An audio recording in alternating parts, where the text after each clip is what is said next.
to the live stream. Hello, everyone. How are you all doing? Yeah, I'm late, alright? I'm late by like 30 seconds. Max. Max. Super Max. Won yet again, didn't he? Let's get into it, people. Roll intro, spinny logo, lovely jubbly. Hello, it's me. Corduroy hat and shirt. I went double corduroy today. Fancied it, you know. How we doing, everyone? Thank you all for coming. Appreciate you all taking the time. Jamie, Lamb, Laszlo, Smear, Henry, Jonas, Julita, or Halita, Louis, Kai, Jozo, Victor, Samuel, Geordie, Arters, Christian, Callagher, Tub, Carlos, David, Jade, Eleanor, Jamie, Wesley, Frankie, Liam, Banyo, Dre, Amenji, Sargento, Kobe, Sava, Gerard, George, Racer, Bite. Hello, everyone. Thank you all for coming. Thank you all for joining me live. Thank you all for watching after the fact on the YouTube channel.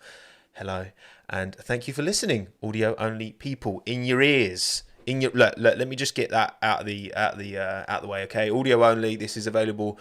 Will be available once I've finished. Man, I always forget to click start recording when I start.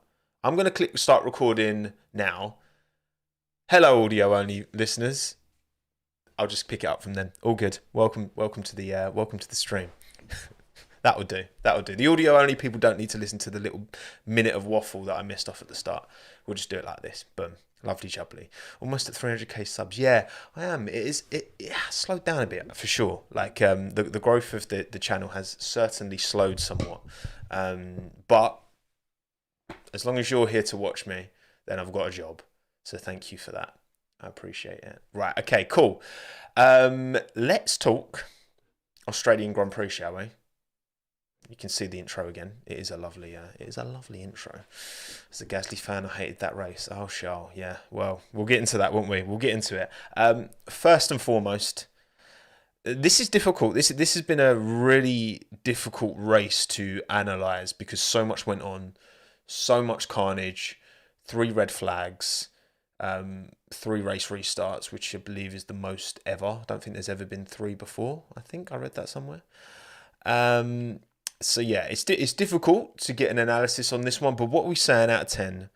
What are we giving this race? Technically, because they've red flag right at the end, didn't they, as well? What are we saying? What are we saying out of 10, everyone? What are we giving this as a race rating? Again, 10 being the perfect race. 1 being an absolute stinker. 5 being bang average. Now, again, this was a race in multiple halves. It was exciting at the start. See a certain driver binned it, bringing out the first red flag, which we'll get into. As you can imagine, I was very I was chuffed, very chuffed. And then it kind of settled right down, and I mean right down. You could almost say it was quite boring. In the middle, there weren't too many. There was a few overtakes through the field. You had a few cars moving through. Science was moving through, making some good overtakes. Norris as well. Perez, of course, made a lot of overtakes that race, which gave me a lot of fantasy league points, which we'll get onto because I did transfer Checo in. And then the end was like, it could have been amazing, but then it kind of wasn't, and it was difficult one to rate. I'm seeing a lot of 7s, a lot of 8s, but then I'm seeing some 4s, some 5s as well. Right, I'm gonna do a poll. What am I gonna do? Right, okay, rating out of 10. I'm gonna try and get 10. So I think I'm gonna go. Is it 6 or less, 7, 8, 9? Yeah, I'm gonna do 6 or less. I think it was an above average race because of the madness. I think that's fair to say. So was it 6 or less? Was it a 7? Was it an 8? Or was it a 9 or more for you? Right, we've got a poll going. So all you live viewers on the YouTube, as my mum calls it, let me know what you think. Cheers, Matthew, for the £2, mate. Appreciate it. 8 out of 10 race, 9 out of 10 without the stinker of a restart. Yeah, it's one of them that what could have been, but yeah, we'll get into the whole red flag thing. That's the I'm gonna save the red flag discussion in terms of the merit for the end, because like I've been trying with these live streams now. I'm going to talk at the end, and then I'm going to turn it into a video, and that's going to be the subject of my video. But yeah, what we saying? 531 votes. Oh yeah, it's quite a even split between a 7 and an 8. 39% 8, 36% 7, 14% 6 or less, and 10% give this a 9 or more. Well, for me, it's a 7. It's a 7 from me. I think it was very mundane for broad parts of the middle of the race. The red flags did add some merit, but did we have a proper scrap at the front? Did we have a proper... Like, if Alonso had been able to reel in Hamilton, then, that could have been a really good battle, but Fernando just didn't quite have the pace. Lewis did a great job holding him off. And, yeah, I just...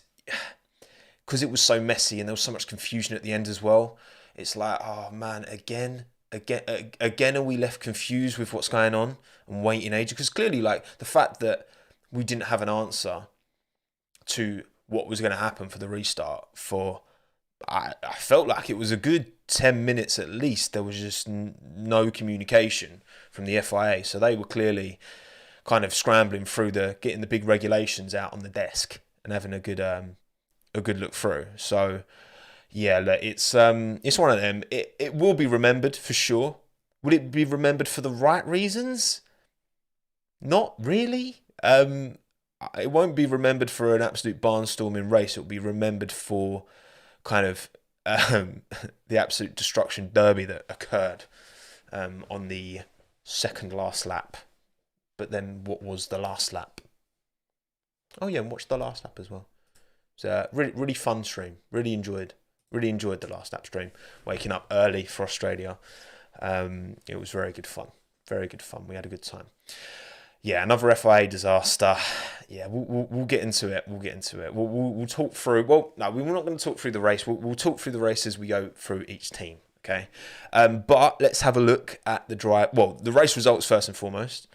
Max Verstappen, of course, won. Checo made his way up to P5 and got fastest lap, so an extra point for him. Both McLarens in the points. First points from McLaren first time this season. Piastri in the points, which I'm chuffed for him. Happy for Oscar. 4 points on the board. Good stuff. Tsunoda finally broke the curse of P11s. Almost was P11. It would have been P11 again if it wasn't for the Carlos Sainz 5-second penalty, which again we'll get onto.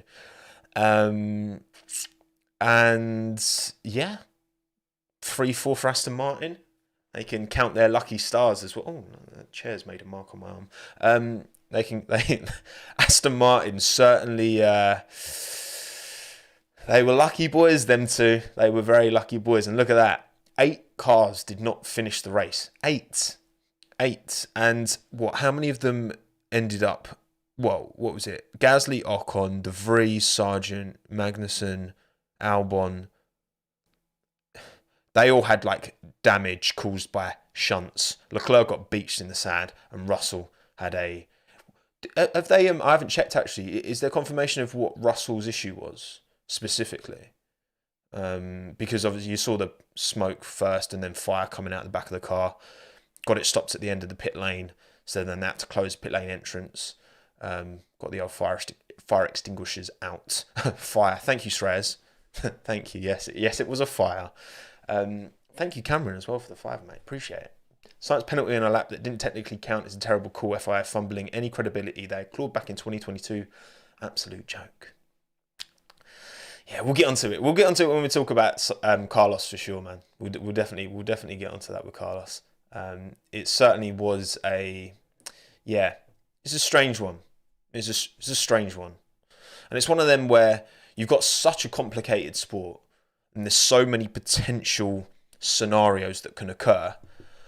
You can't rely on even really invested fans like us to understand exactly what's going to happen.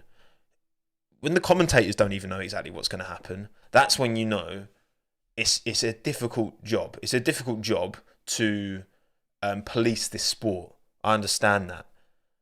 But when there's so much confusion so often, it is frustrating. Part of it is like, is all this frustration just something we have to accept because of how complicated the sport is?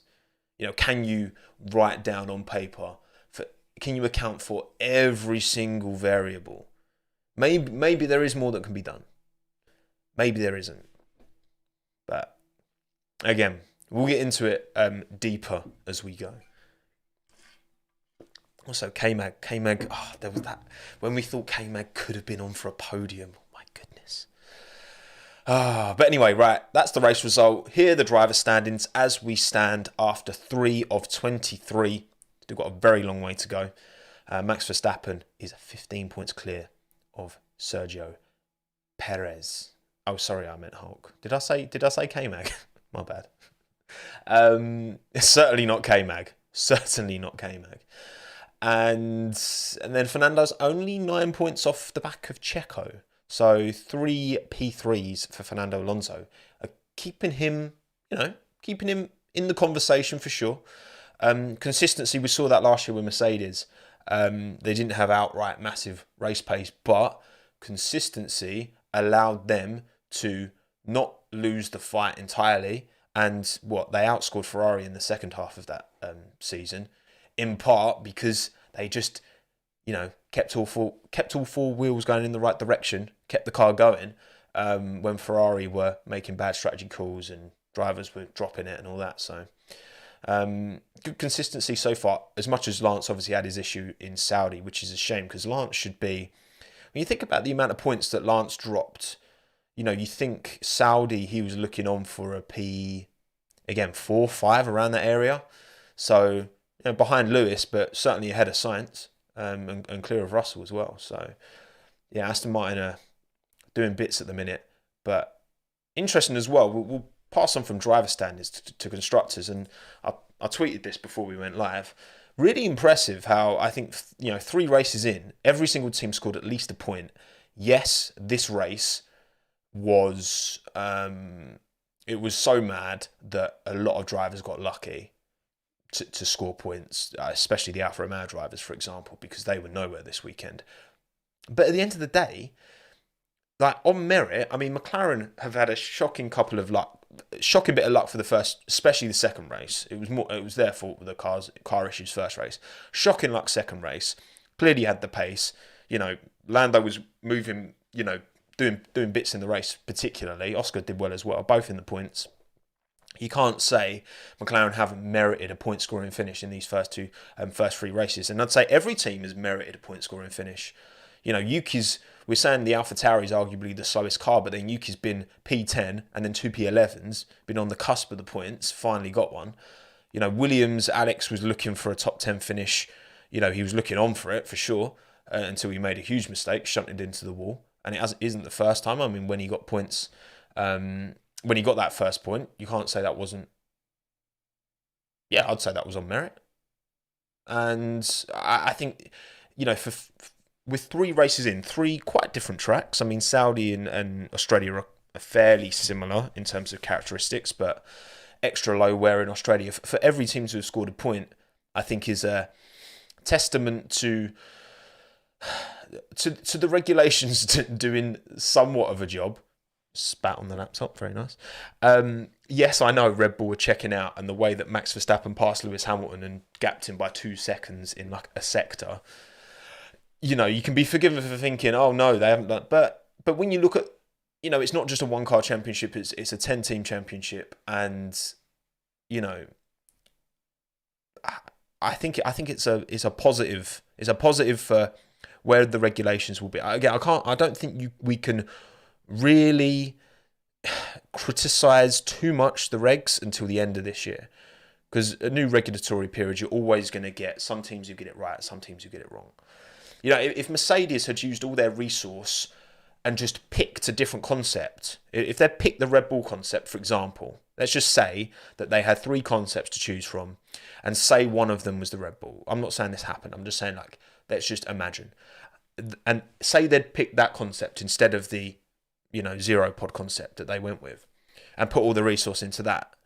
Maybe they'd be a lot closer to Red Bull. Maybe the same with Ferrari. Maybe if they'd have gone with that concept, and it's like, but they didn't. and Red Bull made the right call, and they deserve to be rewarded for it, But yeah, that's how we're looking constructors wise. Anyway, so what are we saying then? Worldies and stinkers. Where do we sit, people? Where do we sit? Because again, difficult one. You had a lot of you had a few worldies. You had a lot of stinkers because there were a lot of drivers who made big mistakes towards the end of this race, as well as being low pace, as well as being comfortably beaten by their teammates. So there's quite a few nominations for this one for sure. More I would say than usual, because a lot of the time it's kind of quite clear, and also there's a few races where you don't really see drivers making mistakes, just being off pace. There's a bit more to go on this one. Yeah, there's a lot of suggestions, but mine are as follows. My worldie drive is Nico Hülkenberg. My stinker is Kevin Magnussen. Worldie team, I've given it to McLaren. And stinker team, I've given it to Alfa Romeo. Nico Hülkenberg, phenomenal job into Q3, running, again on that final restart, he was up in P4. Unreal job in that Haas, especially when you consider where K-Mag was, where K-Mag qualified, out-qualified by Nico again. The qualifying delta between the two of them is the biggest that it is across the entire field. And I think Nico put a phenomenal drive in. Again, if a couple of things out of his control had gone slightly different, he's on the podium. And yes, that would have been lucky, sure. But he was running P8. He kept Lando at bay for a long time in a McLaren that is a quicker car, and yes, lost out towards the end. But I just think unreal drive from Nico. And Kevin Magnussen, way off the pace in qualifying again from Nico, which put him back in the field. Wasn't looking on for points at all. Was way out of the question. And then to make the mistake he made, it's kind of ironic because Nico almost did something pretty similar in Saudi, didn't he? Do you remember last race in Saudi? Hülkenberg just kind of tapped the wall going into the first corner, going into the chicane. He just tapped the wall on the right-hand side.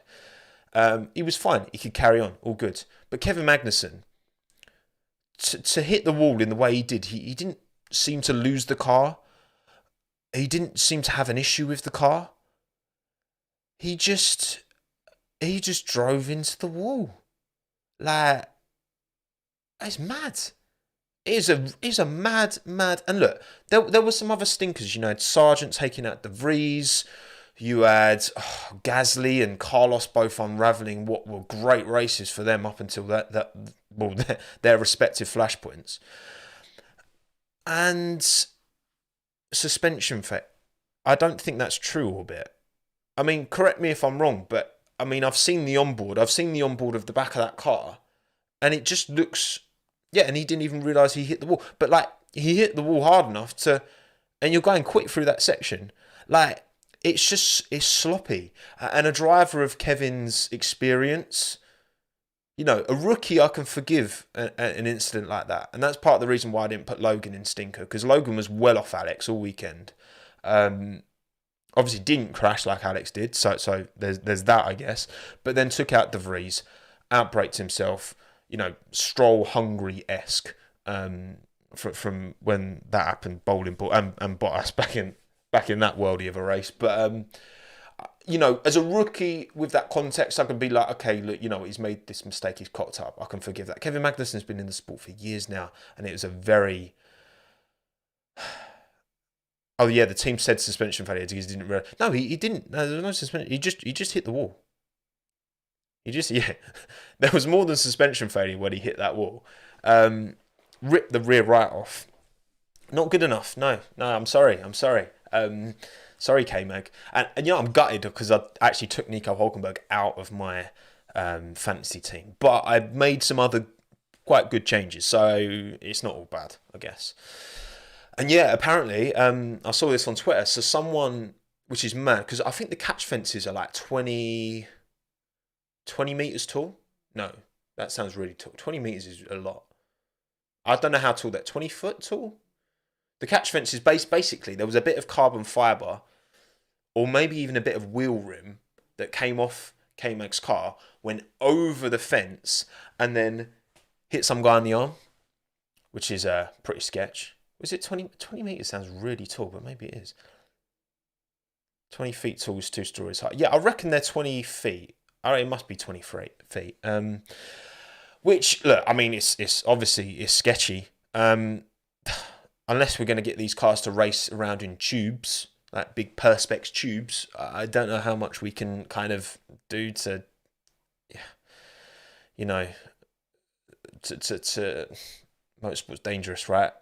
Not just for the drivers, spectators. We've seen it with, when Verstappen and Joe both went, into the wall hard at Silverstone and chucked a bunch of gravel up at the fans watching. It's part of it, It's difficult.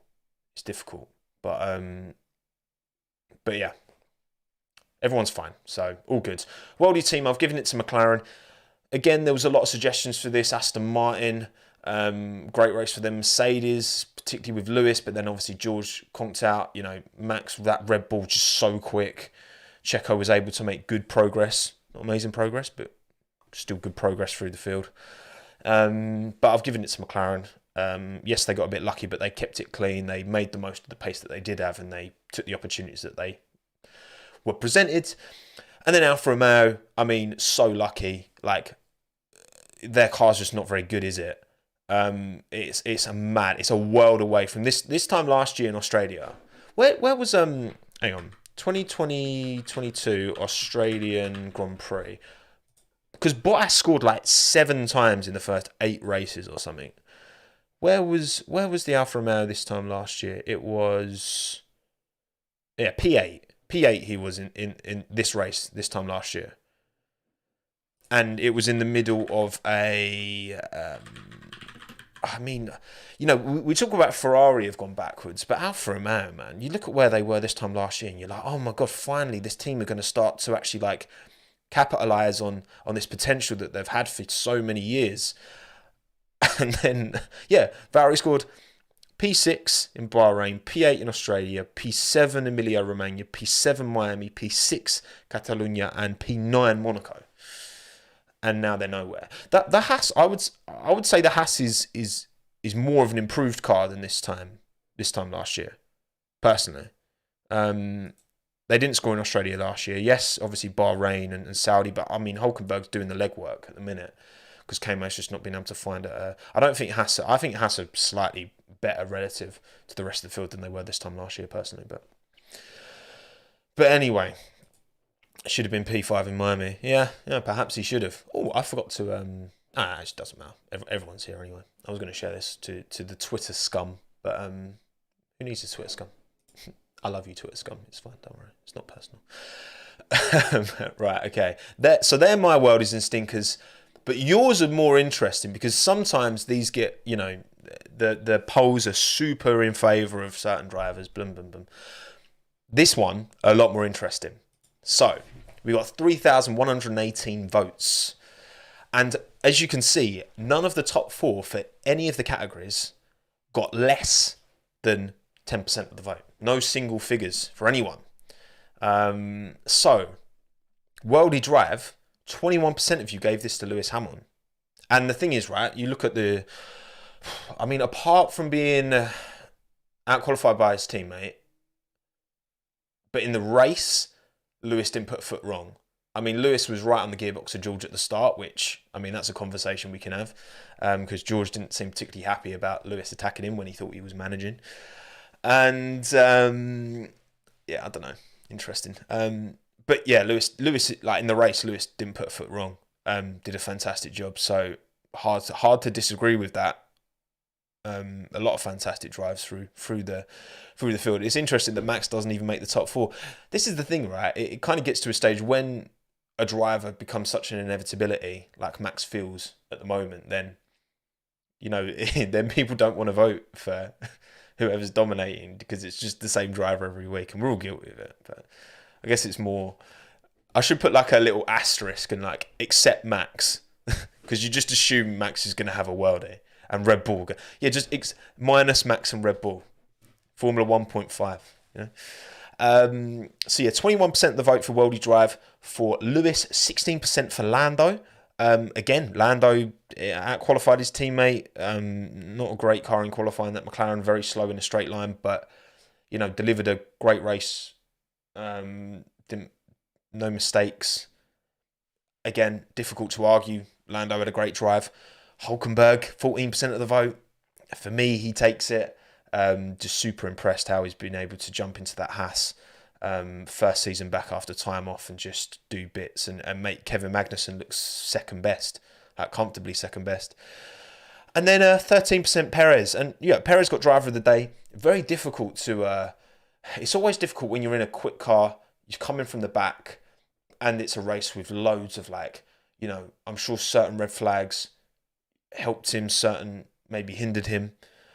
I don't know. I don't know how positively to, because it's difficult to overtake around Australia, but then you look at the speed differential between Max and Lewis when Max got that move done, and it's like Checo's got that same car underneath him in a straight line, that straight line performance. So for him to only get P5, slightly disappointing, I would say, but he did make some worldy moves. Absolute, like the moves he was making through that quick left-right. Whoo! Balls to the wall, mate. Balls to the wall. But yeah, it's difficult. It's difficult to really analyse Checo's performance because ultimately it wasn't entirely his fault. He was back there. That car must have had an issue in qualifying. The way it was just understeering, just immediately going straight on. But also he was making a lot of mistakes in FP3. Maybe that was tied to the issue though. I don't know. It's difficult. But stinker, 23% of you have gone Nick De Vries again, which I'm just like, you know what, Nick, yes, he was out-qualified by Yuki, not by a massive amount though. He still got to Q2, remember?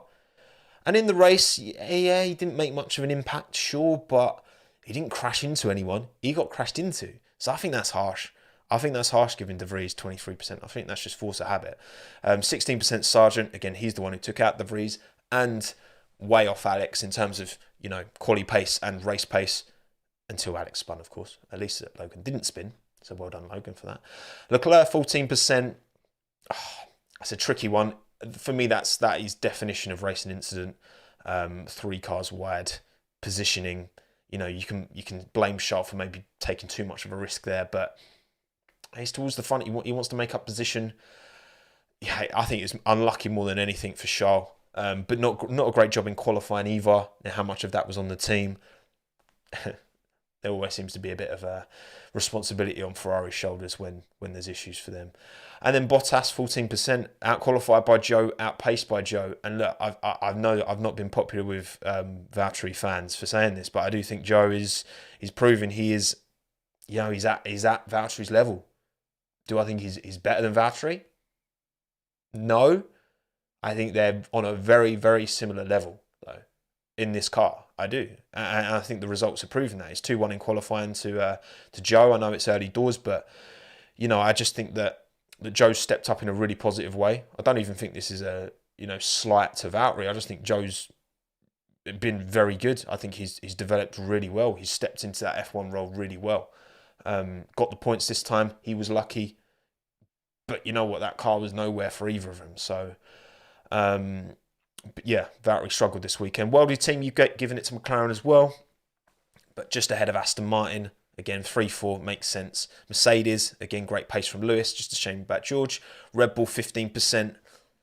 Yeah, I mean, again, car issues for Red Bull. On Checo's side, the garage. Max maybe had some issues as well. At least earlier in the weekend in lap practice. So, yeah, hard to say. And the stinker team, Ferrari. Much Ferrari, I guess, yeah, qualifying, poor. You just look at where Ferrari dominated this race. Ferrari did what Max did this time last year. For them to now be, well, nil points, which, again, Carlos has to accept a lot of responsibility for that accident, for sure. Whether it should have been punished, that's a different conversation. But, yeah, it's also Ferrari. So when Ferrari make mistakes, it's always easier to... We give them less benefit of the doubt because it's Ferrari. I think that's fair to say. Alpine, 32% of the vote. What could have been? What coulda, shoulda, woulda, could have been? Mad. And then AlphaTauri and Williams, both 10% of the vote to round things out. Also, before we go team by team, previous predictions. Let's reflect on what our predictions were going into this weekend. See whether we were right or wrong. So 60% of you gave Max the race win. Well done. Correct. 21% of you gave Fernando Alonso the worldie drive. He had a good drive. Not the best, but certainly not the worst. Didn't really do anything wrong. Just didn't quite have the pace to catch Lewis, but not a terrible shout. Piastri had a good drive. Ocon was having not great in qualifying. He was having an okay drive. Leclerc, yikes. Stinker, 32% of you gave it to Nick De Vries. And, well, look, he didn't have a great race, but he definitely didn't have a stinker. Science, 14%. Kind of. Hamilton, 7%. That's incorrect. And Norris, 6%. That's incorrect as well. Team, Red Bull, yeah, sure. Aston, that's that. Teams are about right. AlphaTauri didn't have a great day. McLaren didn't have a stinker. Alan Haas didn't have a stinker. At least not with Hulkenberg. So, there you go. They're yours. Mine are a bit worse, I think. I said Perez race winner. No. Sargent Worldy. No. Norris stinker. No. Mine are really bad. You can swap Sargent and Norris around, definitely. Williams Worldy. I mean, it was. They did deliver a car to Alex that he got into Q3 comfortably and got P8. So it was Alex's fault that he crashed, not Williams. Lomo strikes again, exactly. Stinker Team Alpha I'm out. I'll take that one. Thank you, Matthew Halloway, by the way, for joining Friends of Tommo. £2 a month, gang. Appreciate it. Yeah, I've had a stinker there, definitely. Well, look, there you go. You can't win them all, right? That's just that's what I signed up for when I decided to put my opinions on the internet. And people have receipts, so you can't hide from your terrible takes that we all have. Don't pretend you don't, all right? It's just you're not as obnoxious and stupid as me to put it on the internet. Right, okay. Fantasy League as well. Before we go team by team, Fantasy League, let's talk. Not bad. Now, obviously, Albon for Hulkenberg is an L. Granted. But I removed Charles Leclerc, which was a W. Brought in Sergio Perez. Good points for Sergio, 52 points on the board. Max 1, got the double points as well. Fernando, I haven't used any of my boosts or anything. Aston Martin, Red Bull Racing, good. Good. Oh yeah, I am cosplaying my water bottle. I just noticed that. My water bottle is like the reverse of my current... Upside down, there we go. It's me. I just clocked that. Fair play, Varun. Good shout. It's not bad. 300 points. Most points I've scored on a weekend so far. How did you lot do? What kind of points? Did anyone have a worldie? Any worldies knocking about? Where's this jacket from, Hannah? It's just a shirt. I got it from ASOS a while back. ASOS vintage, fake vintage. Mark Boots and the Outlaw both got 322. Exactly the same team, looks like it. What's a worldie? Emily, a worldie's like quality. Banger. I could have gone banger drive of the weekend, but that just doesn't really flow, does it? Worldie drive sounds much better. Oh, look, why is everyone else getting more than 300 points? I thought I did well. Well, look, I'm doing pretty well in the overall rankings, all right? I'm in the top, I don't know, something percent. There's not even any information that's useful, is it? Never mind. Right, okay, cool. Most of you done better than me. Fine. I'll get over it. Let's talk about teams then. Now and then, McLaren. Well done. It's about time. Any Papayans here? If you're a member of the Papaya McLaren, you are a Papayan. That is, you just add an N to the end, you know. It's about time that they delivered on the car potential that was there. If you looked into the data and looked at the race pace, McLaren clearly wasn't the slowest car. It's not quick in a straight line. Got to hope that Baku upgrade is going to do something to alleviate that. And I mean, you think how quick the Red Bull was in the straight line and how efficient it was with its DRS. Think at how quick that could be in Baku, man. That is scary prospect. I live in Woking, so I should be a Papayan. Yes, you should. That's your home team, mate. Come on, sort it out. Yeah, look, good weekends. All in all, kept it clean. No bad luck. Where there was a lot of opportunities for bad luck in this race, and McLaren managed to circumvent it all. So fair play. Good drive from both. Lando definitely on top of Oscar this weekend, but I mean, it's his third race in the team and first point score in F1 for Oscar Piastri at his home race. So chuffed with him for that. And yeah, look, obviously it was funny at the start of the season to, you know, yeah, to have some digs at McLaren, little wind up on McLaren, right? But they will be okay. I'm, you know, now we've seen the pace that is there. You got to think that they'll be okay. But then what's the definition of okay? You know, would they be clear of Alpine? Yeah, Alpine were on pace. I mean, Gasly was on pace with, like, you know, Stroll and Sainz points yesterday. But then I suppose Lando was kind of not far off that pace either. So yeah, the car's still too draggy. But I think you can just say that for everyone now, because that's where the Red Bull advantage is. It's the drag. It's you know, the engine isn't anything. I don't think anything particularly special. I don't think the engine throughout the grid, I don't think there's much of a difference between the Mercedes and the Honda and the Renault engine and the Ferrari engine. Like, I don't think there's a huge amount in it. I think it's all aero, and that's where Red Bull have always shone. You know, they struggled in the Mercedes dominance era more through a poor engine. You go to somewhere not so engine dependent like Mexico, because it's at altitude, more aero dependent, more aero sensitive because there's less air. It's thinner air, so there's less oxygen for the air to take in, but there's also less, so that the aero you can generate pays dividends, and Red Bull always did well there, and they've always been great on aero because they've always had the Adrian Newey cheat code. So that is a joke, by the way. Before, you're saying they're cheating. No, it's a joke. Haha. Humour. Hyperbole. Anyway, yes, McLaren. Good weekend that they needed before this nice long break before Baku. Let's just hope that these upgrades that we've been talking about and saying, oh, McLaren, you know, this Baku car is going to be the car they should have started the season with, blah, blah, blah. Let's just hope that it does what it says on the tin. Because best feasible outcome is that this upgrade, this new car that's coming, does to McLaren what Aston Martin's new car did to Aston Martin. That is obviously the best possible scenario.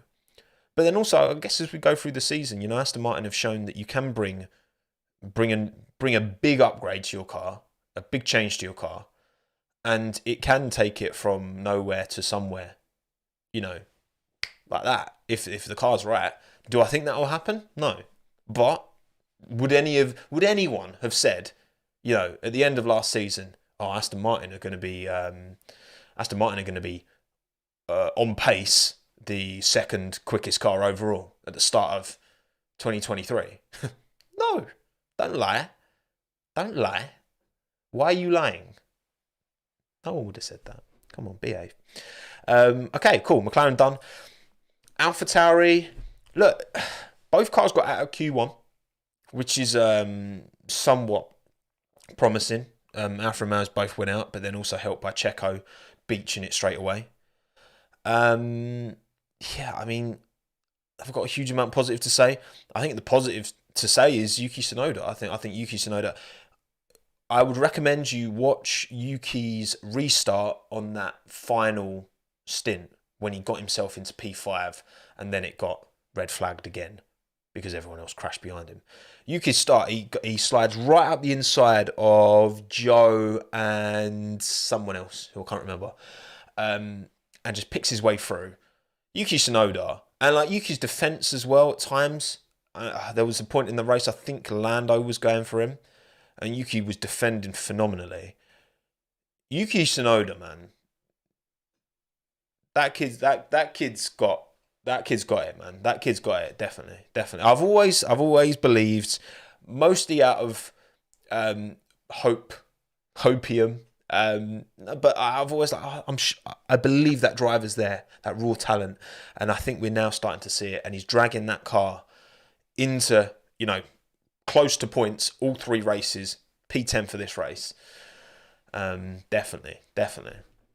I think it was Oscar actually. Yeah, I think it was Oscar who was trying to move through. Hello, engine mode. Hello, Daniel, my brother. You are older than me. Do you still have a beard?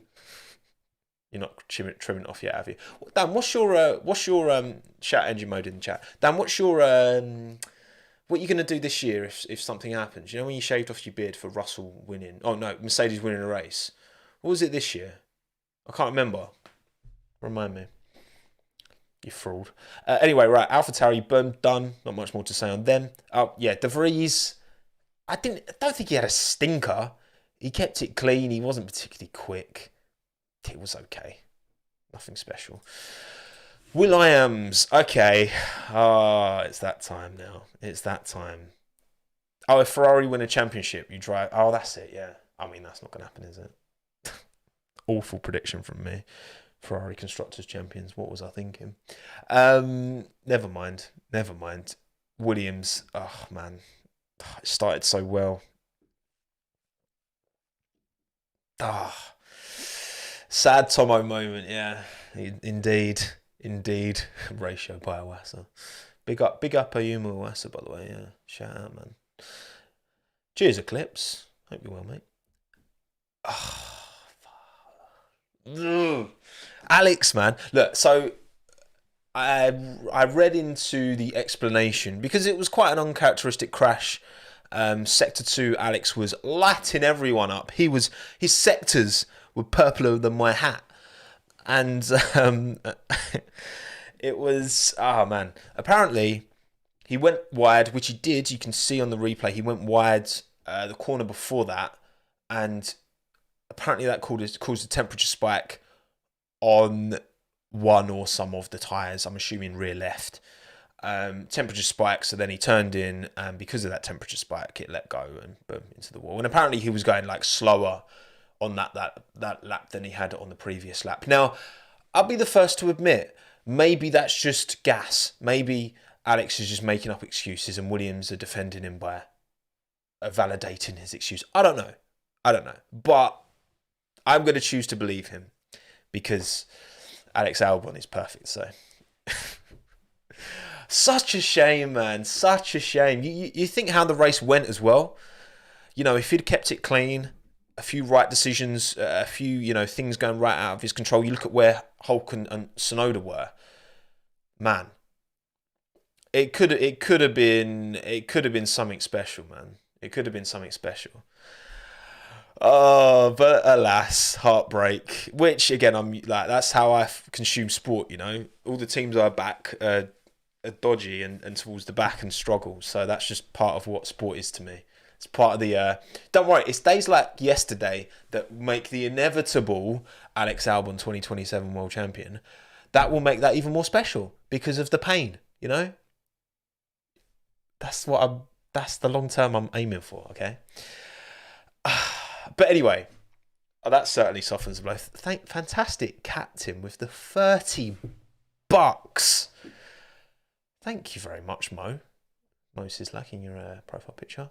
Just keeping the McCluskey lights on. Random thought, F1 to F3, but it's set up like the EFL pyramid.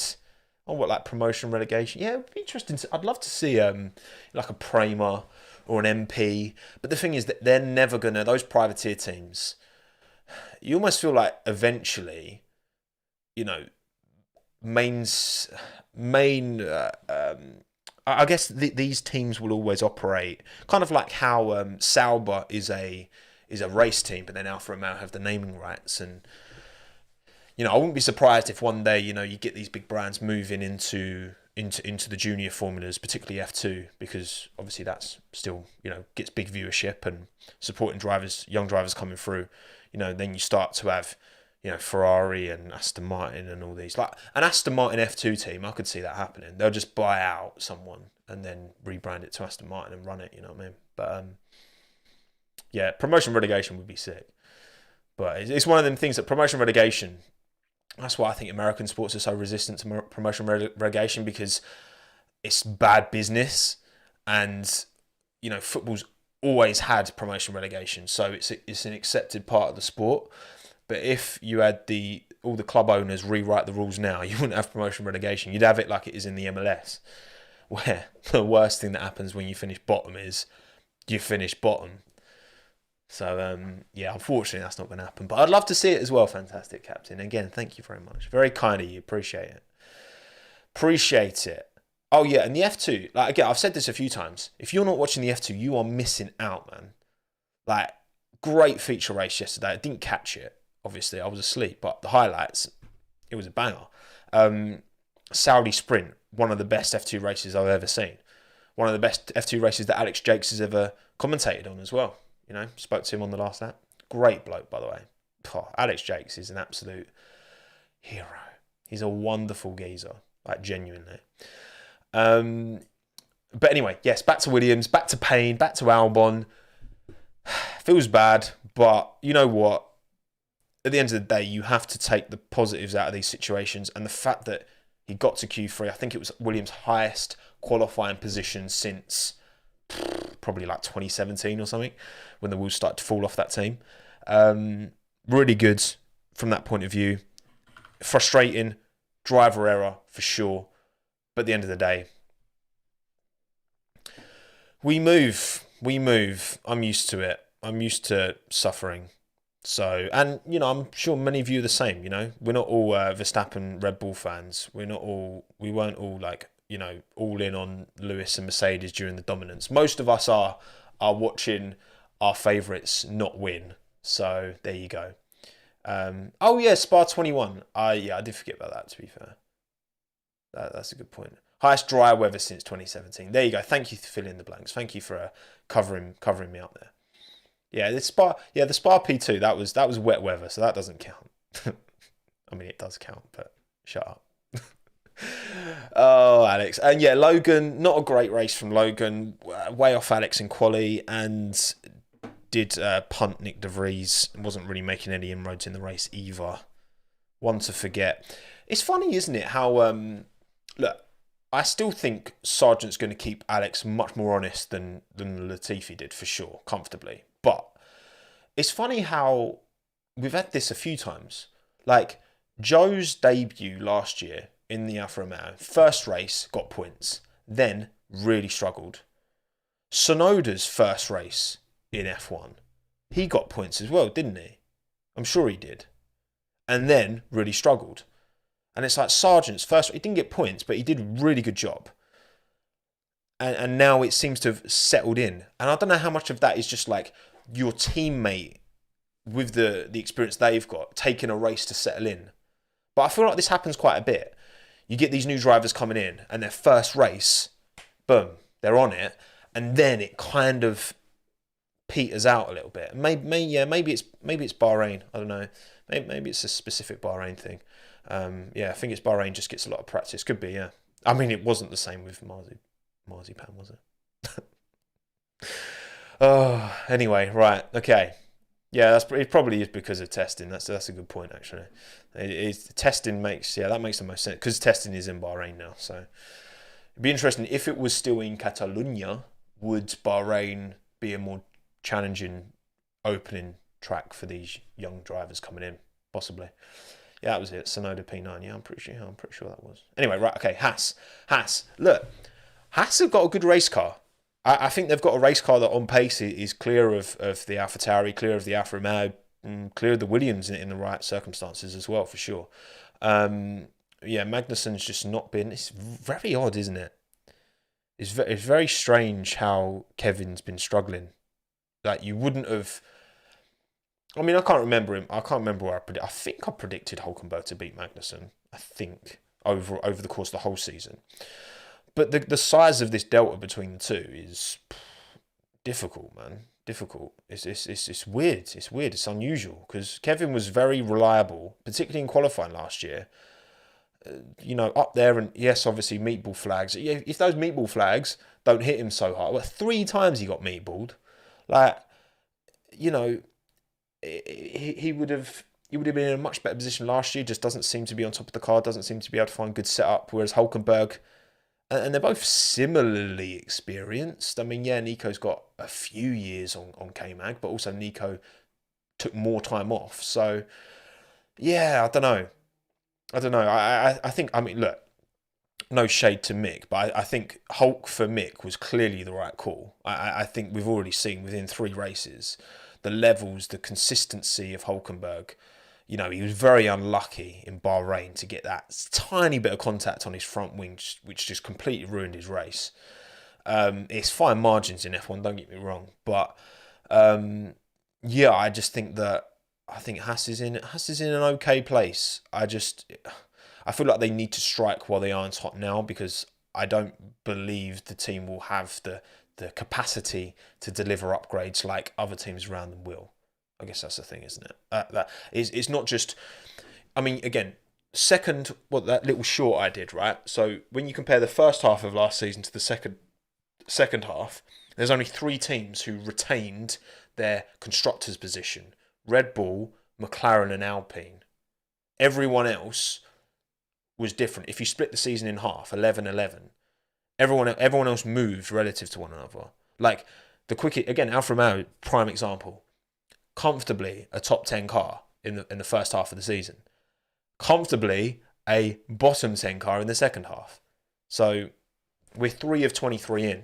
So there's time for things to change. I just hope that Haas can maintain this momentum, because it's not out of character for Haas to have a strong start to the year. Even you go back to the Grosjean days, for them to have a strong start to the season and then it just peters out. And maybe that's just how they approach development of their car, right? They prioritize starting the season well and don't, and then rather than they forego mid-season upgrades to then consolidate and then make the next year car strong again. That's the best. I don't know. That's the best theory I've got for it. But yeah, it's good to see Hulkenberg up there though. Good to see him come back and prove a lot of people wrong. I think again, Nico Hulkenberg apology form is available on my Twitter if you want to scroll down and find it. Okay, just for any of you who were slandering him too much. Alfa Romeo, yep, another race to forget. As much as Joe got 2 points, the performance was just nowhere. Bottas was nowhere. Joe was nowhere as well. I mean, he out-qualified Valtteri and he kept that gap, kept ahead of him. But, stinkers indeed. Stinkers. Yeah, it's a shame, man. It's a shame. It's a shame. It's a big shame. You think the potential they had at the start of last year and they just haven't been able to move that car forward. Is it one of them where they just consolidate this year and then just, go with both barrels for next season? I don't know. I think it's Bottas underperform. It's very difficult, isn't it? When you're in a car towards the back, a driver of Valtteri's experience, I would expect him to be, ahead of Joe.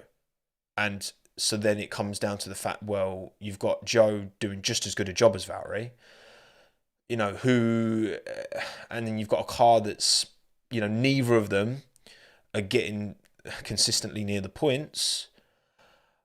It's just, and again, they lucked out big time. They lucked out big time in this race to get into the points because they weren't there on merit, for sure. I don't know. I don't know what to make of it. And it's a shame because, again, this is a team that I've just felt nothing about for so long. Maybe once they drop the Alfa Romeo branding and they become Sauber next year, seemingly. I'm excited to see that. I'm excited to see if it will just be called Sauber. Teo next year, maybe. I think the thing is, right, with the impending Audi deal, that those seats all of a sudden are a lot more in demand than they once were. And also, wasn't it that Audi did a event or are doing an event in China up there because I remember reading like a press release talking about Audi doing like a launch event to showcase off their F1 car again in like Shanghai soon. And then Audi talking about like China being their biggest market. All I'm saying is, if Joe can match Valtteri, then Joe's not going to be the one getting replaced. Especially he's younger than Valtteri. If he's doing just as good as a job and he's, got this Chinese support, he's got the Chinese market behind him, it then makes it a very difficult, precarious position for Valtteri because he is, comfortably into his 30s now. We'll see. Thank you, Lars, for the 249, by the way. Bottas is the new Mr. Inconsistent. Yeah, which is unusual because back in the Williams days, consistency was his thing. That was what he was known for. Yeah, I don't know. Complacent, not focused. Yeah, I don't like jumping on drivers just because, yes, Valtteri's expressing himself. Do I think that's the reason he's having these struggles? I don't know, man. I don't think that's fair. It kind of gives... when like football players, like they have a bad game and then they'll post like a selfie on like the beach or something. Or like... Or one of the biggest examples is when, you get Man United fans having a pop at Marcus Rashford when he was doing all his charity work and he wasn't playing that well. Be like, you're not focused. I was like, well, he still does his charity work and he's playing. He's doing bits now. So I don't think that's fair. But I think you've got drivers waiting in the wings. You've got Teo Pourchaire. You've got a lot of young talent in other teams as well. There's no shortage of talent coming through. So then it's a matter of whether Alfa Romeo, it's just a decision to be made for sure. Decision to be made. And Valtteri does have a contract for, I believe, this season and next. But again, contracts can be bought out. So there you go. We'll see. Time will tell. But yeah, sort it out, Alfa Romeo. Step up. Alpine. Okay, Alpine. Right, I'm going to do another poll. We haven't done a poll since the start of the stream. Did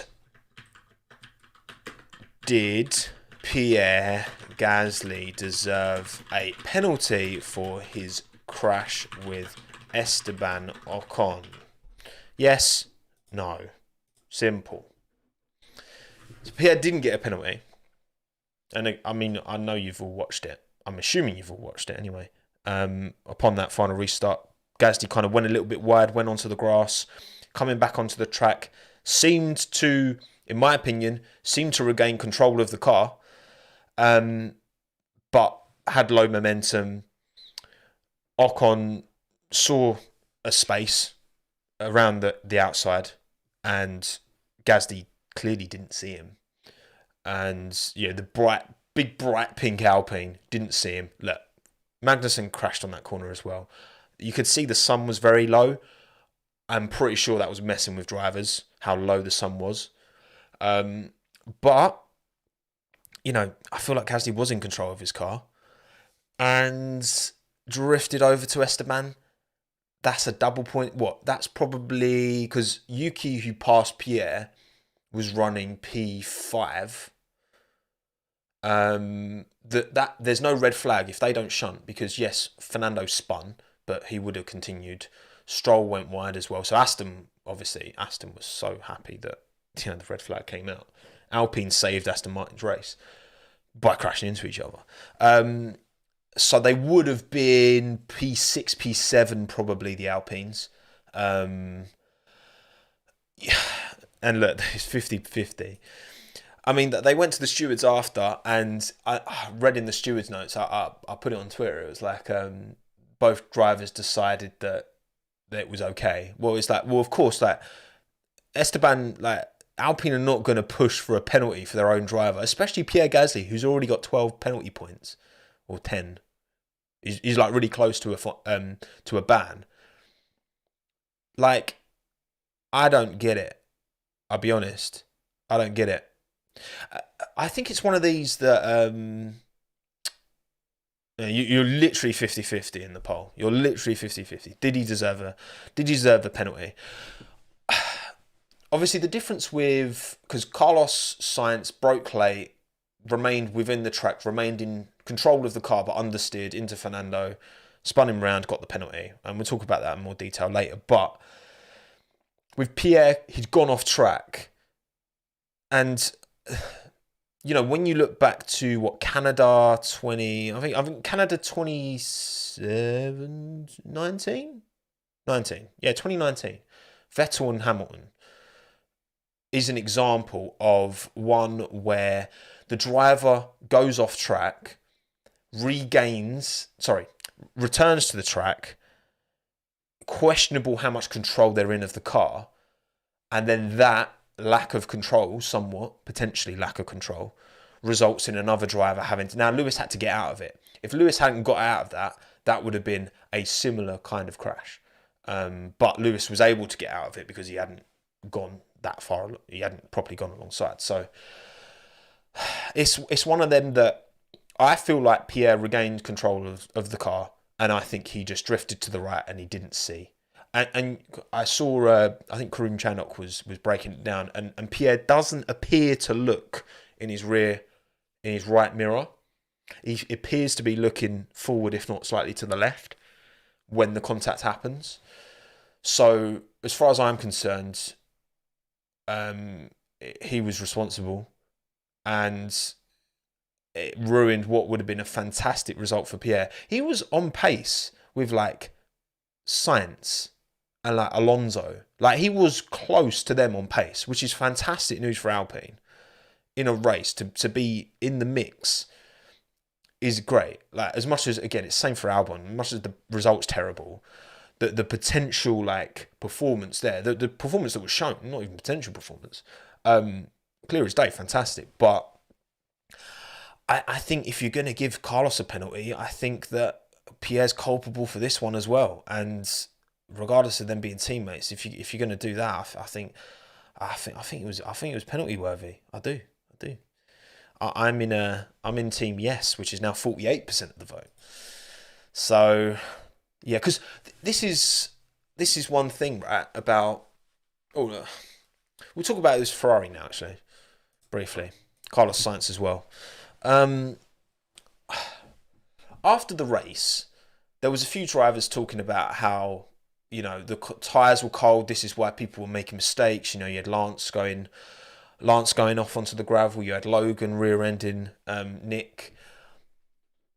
For me, it's like, you're the driver. You're meant to be one of the 20 best F1 drivers, motorsport racing drivers in the world, right?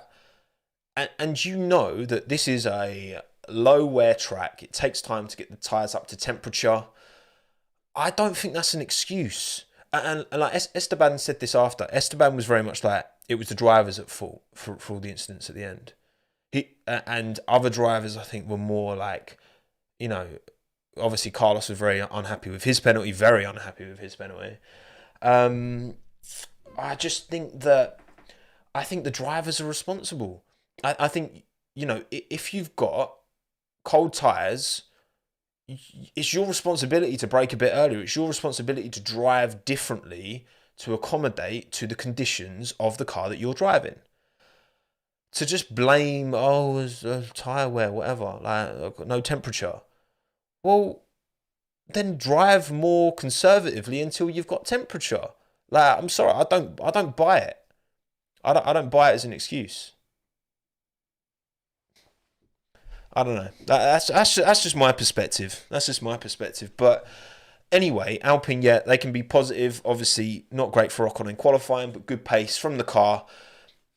Yeah, I mean, it's again that it's at least where they should be. They should be higher up because they've talked about this for years and not delivered. So it's like driving on ice. It's not though, is it, Ray? It's not actually like driving on ice.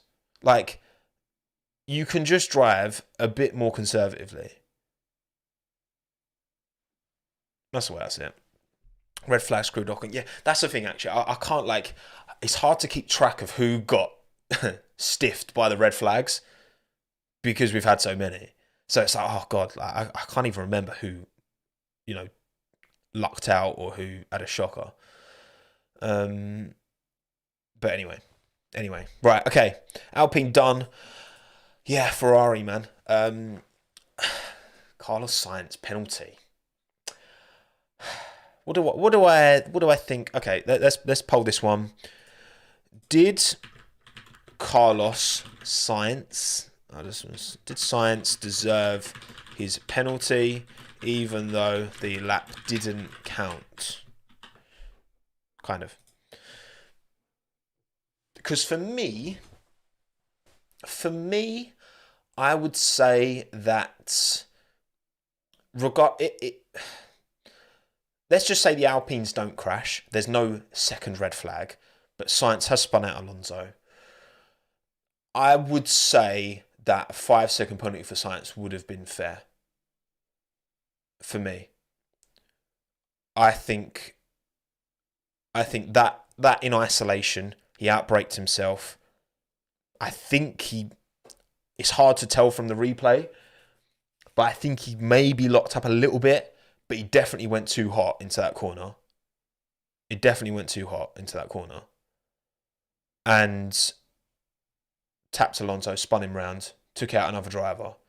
I think a 5-second penalty with that context of the rest of the 2 laps roll out and those gaps open up a little bit and Sainz probably moves down to like P7, P8 maybe, instead of out of the points entirely.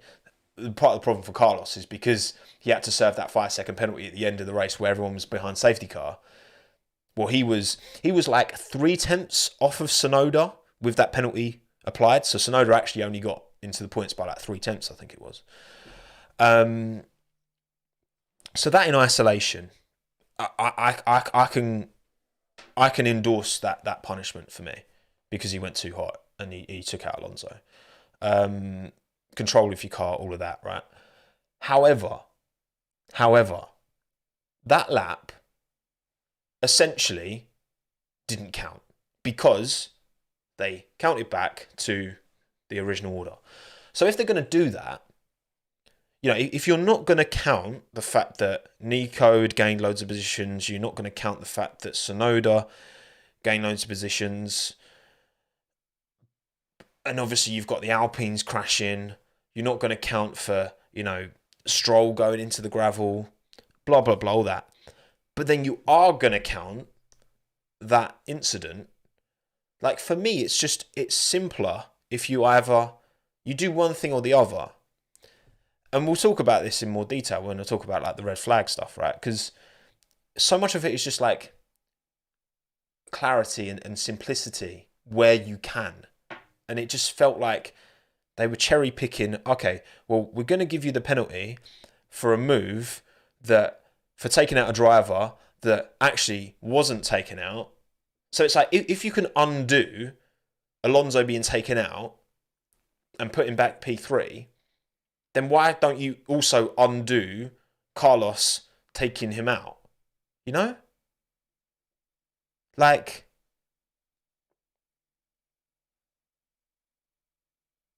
I don't get it. I don't get it. I don't understand. It's like, if you're going to count back, fine, count back then. Like go back to the order at the start. But then surely you just chalk that off. Because you're going to chalk off, you know, Tsunoda gaining however many positions. You're going to chalk off Hülkenberg gaining all these positions. But you're not going to chalk off Sainz having this incident. Like, I don't know.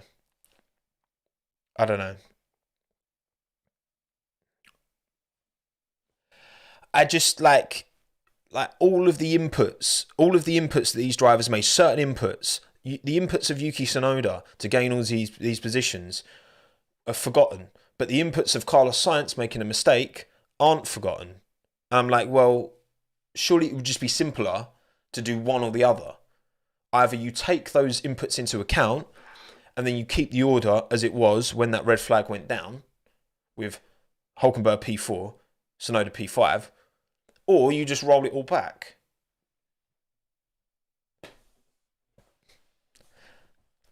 I don't know.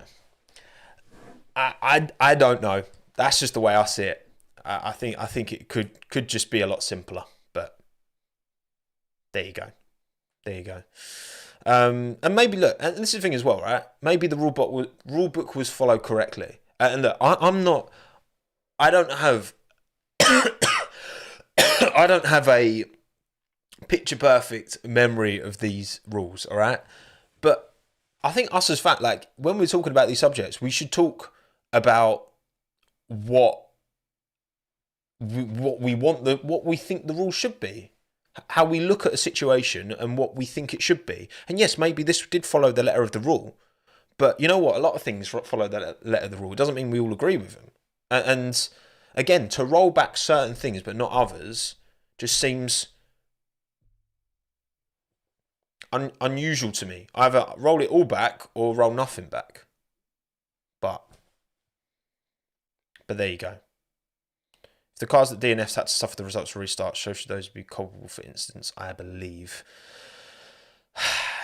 Yeah, I don't know. And that's the thing. It's one of them that whatever decision that's made, you know, if my choice, if what I think should have happened, then people would be like, well, Alpine would be like, well, Carlos took Alonso out, and didn't lose like massive positions, and then we crashed, and so why is like I get it, I understand. There's like other ways of looking at it, right? But I don't know. I just think overall, just choose one or the other. Just choose one way or the other, you know. But yeah. And when I say that lap didn't count, I mean like the actions that happened. I know it literally counted. I'm just saying all of the inputs that were made on that lap were forgotten, apart from Carlos taking out Alonso. And the Alpines are both crashing into the wall and not being able to carry on under their own steam. But then so it's like some did, some didn't. Anyway, we move. Mercedes Benz. Yeah, got to be fairly happy. I think Mercedes fans, as much as you can be, while still being that much slower than the Red Bull. Again, we saw in the DRS overtake from Max just how different. The closing speed's just mad difference. Yeah, I just think that it's good, like from a Mercedes point of view, but it's not enough to challenge a win. It's good. It's good enough for now, but is it good enough to? Are they going to be satisfied massively? It's fairly satisfied, but not really. Like, how can you be as Mercedes? Like, if anything's not for a win, when you're a team with that history and that kind of pedigree, then it's going to be hard to accept anything other than a championship fighting car, which they clearly don't have. So yeah, I think their pace is quite similar to Aston Martin. Is quite similar to Ferrari, and those three are going to one's going to have an advantage in certain tracks. It's going to be track specific, right? When we go to Baku, that Mercedes really struggles in a straight line, as does the McLaren. So I expect the Ferrari and the Aston Martin to maybe have the advantage over Mercedes in Baku, but we'll see. We'll see. We've got a few. Cheers, David, for the €6. If Alonso had terminal damage, does that change your stance on the penalty? Well, again, look, I think the penalty in isolation, I think that was a fair penalty. I think 5 seconds was fair. For me, it's the, you either keep the drivers in their positions that they gained and lost through that, including the Sainz penalty, or you chalk it all off. So for them to chalk off the gains in position, but then not chalk off. I mean, I think my ideal would have been, to keep. You've got 5-second penalty for Science, and then you've got Sonoda, you've got Hulkenberg, the good work they did to move up through the field. Sure, beneficiaries from the Alpine's downfall, but as well, obviously there's a degree of culpability for Science in terms of the Alpine incidents, but Gasly ran wide and then closed the door on Ocon because he didn't see him. I can't be like, oh, it's Carlos's fault the Alpines crashed. Well, kind of. It's like butterfly effect, yes. But Gasly could have looked, should have looked, and maybe that's harsh because maybe he was unsighted and maybe that was similar to Magnussen. I don't know, but yeah, I think that. Yeah, I think you have to look at Carlos's Science in isolation with Alonso, and there's always, when someone gets spun out, people have to get out of the way, and that happens. Yeah, I think my ideal is that the penalty stands, but then the order doesn't change. That's what I'm saying. Science should have looked at his brake pedal harder. Thank you, Sam, for the $2.99 Aussie as well. Appreciate it. Hang on, there's another George 2819. Thank you very much, buddy. Big up the Aussies as well. You very generous Australians. You really are. Can we entertain the idea of removing the whole got to pass sector 1 for order change decount rule? Like, why have that rule? Yes, I do. It's difficult, isn't it? Because you have to draw a line somewhere. And it's like Haas were trying to appeal, weren't they? Haas were trying to appeal, not so much to get the P4 and potentially podium, but more because they felt they were marginally ahead of Norris, I think, when the red flag came out. So they felt like, and it's like if you've got two cars that are literally like side by side, and there's like one that's maybe like, when do you call it? When do you be like, okay, that's the cutoff point? So I get having a sector to be like, okay, as soon as... Is it every car passes the first sector or first car? I think it's first car. I get you need somewhere to draw a harsh line. I don't know. I think the more equitable way, as soon as that red flag is triggered, you look at the exact time deltas, and then that's where you draw the line. But maybe there's more to it that I'm missing because I am just one fan with one brain. But it helps having all your brains as well. I appreciate all your brains. Thank you for giving me your brains, all 2,000 of you, almost 2,000 of you. Because it makes me think through things at different perspectives. Hang on, that's a good point actually. I didn't think of that. Thank you, Rodrigo, as well, for the €5. You've mentioned your admiration for Clark and that he's one of the greats. If you think about it, Alonso is the modern Clark with his adaptability. Yeah, I mean, look, the way Fernando's driving, the consistency he's delivering, the pace, the speed, the wheel-to-wheel combat as well. Fernando's one of the greats. Like, he just is. He just is. You can dislike his character and the way he's conducted himself. I've not always been a big fan of him. But you just cannot argue with the pedigree, the standards that man's bringing, still into his 40s as well. He's pushing up the, you got to think, and I'm sure it helps, the increased understanding around nutrition and how to take care of your body and all that you get these days versus, if you'd have had a driver back in the 80s trying to go into their 40s, chain smoking and drinking all the time, their performances would have suffered for it. And that's not so much the case anymore because these athletes, they can go longer. You look at Federer, Nadal and Djokovic in tennis, look how long they're going for at the top of their game still. It's insane. So I think seeing drivers, it's funny how F1 in the 50s, 60s, it was a lot of 40, 50-year-olds. Just rich old blokes with too much time on their hands being like, come, let's go driving, right? And then it kind of started to get younger and drivers started retiring, would retire in their mid-30s because they didn't take care of themselves and the glamorous lifestyle of the 70s, 80s, 90s and that. And now it's like you had Schumacher first pushing the limits of his body going into his 40s, and you got Kimi and Fernando doing it now. It's kind of gone full circle somewhat. But yeah, it's unreal. Unreal. Mini sectors are a thing as well. Yeah, it's difficult. It's difficult where to draw the line, isn't it? And again, the exact point of when a red flag's dropped. It's like it takes a human being to decide when a yellow becomes a red flag. And it's like that decision on Albon, for example. You see it and it chucks a lot of gravel onto the track and there's debris.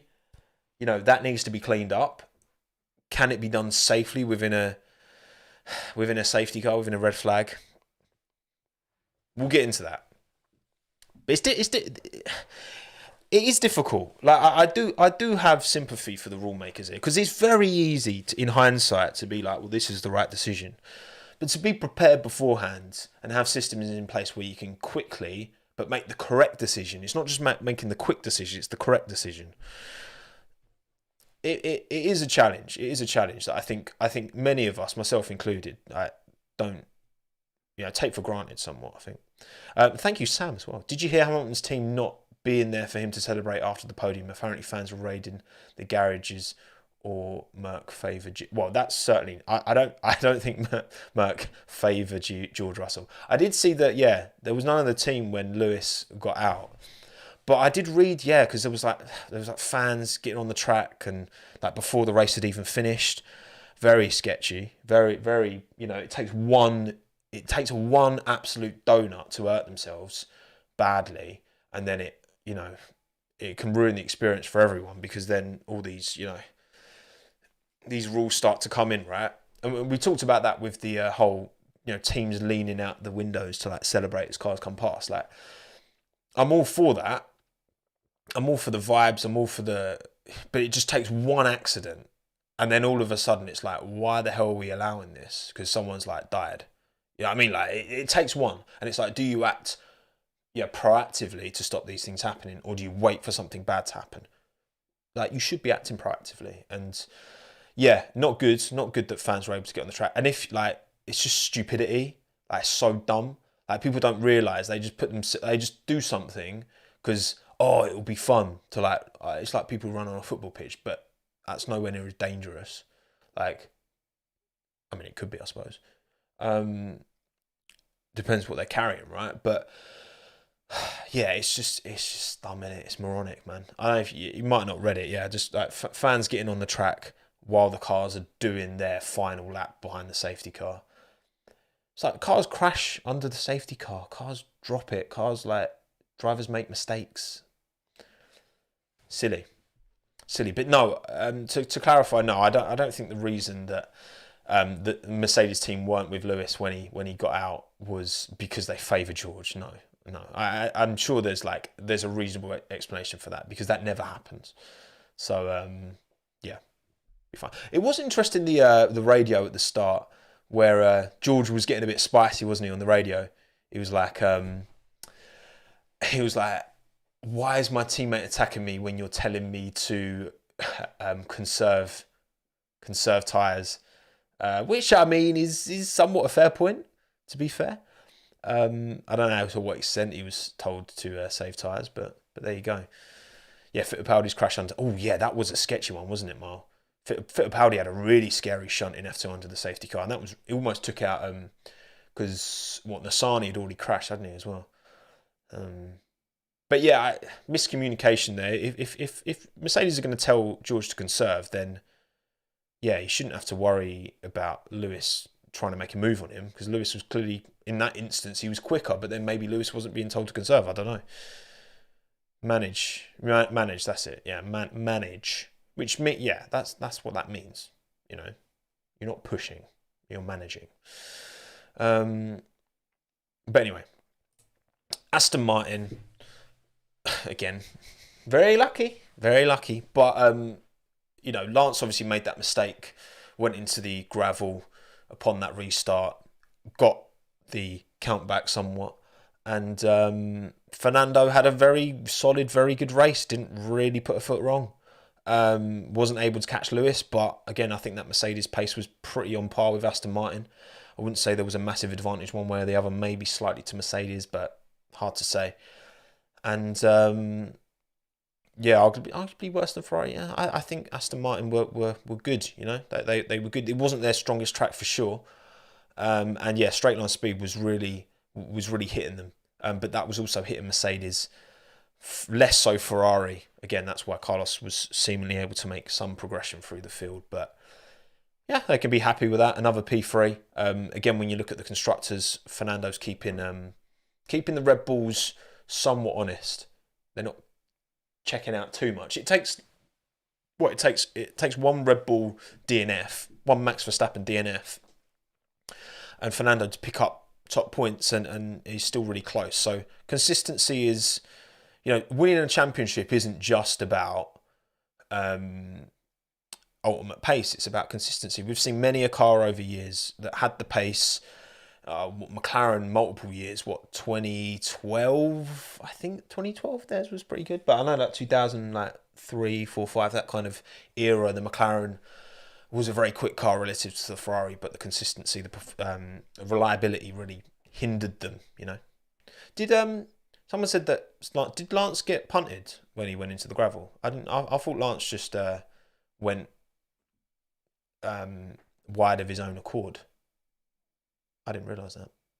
2010 McLaren, 2010 McLaren was definitely the fact that Lewis was only an outside chance in 2010. He should have been a more inside chance, Yeah, I thought it was all on his own as well. Someone's waffling. Is that Hayden on his burner account? Yeah, not good day for Aston Martin. P3, P4, can be happy with that. And then finally, Red Bull. What more is there to say? Like, Max didn't have the best start. Obviously, George jumped him at the start, but the thing is, and Max said this post-race, when you've got that kind of car advantage, you don't need to take the risks. You don't need to take the same risks that you need to if you're in a Mercedes, Aston Martin, Ferrari, whatever, anyone else, trying to make up positions. He knows that he can just, okay, fine. And don't get me wrong, fantastic move from Lewis at the inside of him. I thought Lewis just gave him enough room. I don't think he gave him too little room. I think Max there was enough space there for him to keep his car within the confines of the track, in my opinion anyway. But Max was he didn't have to fight it. He didn't have to fight tooth and nail like he has had to in the past, because he's got that car that he can make moves. And you look at when he did pass Lewis, he just flew past him, But yeah,